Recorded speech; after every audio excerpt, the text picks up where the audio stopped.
Aare Jekayinfa Ayanwoye of Yoruba land. Areda. Monifa, Moloba, Monifa, oh, Moloba, Ayami Bande, Monifa,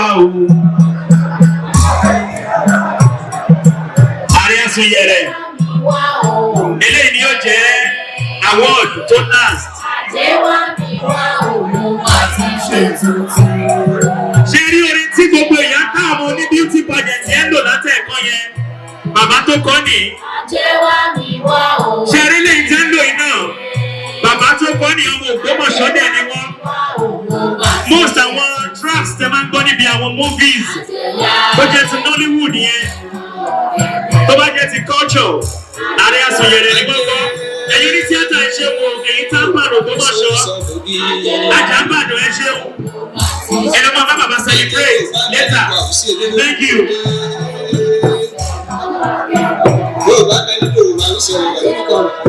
Thank you. Back to back of the rain. Back to back of the rain and other artists. Please make it snappy, DJ So Grace.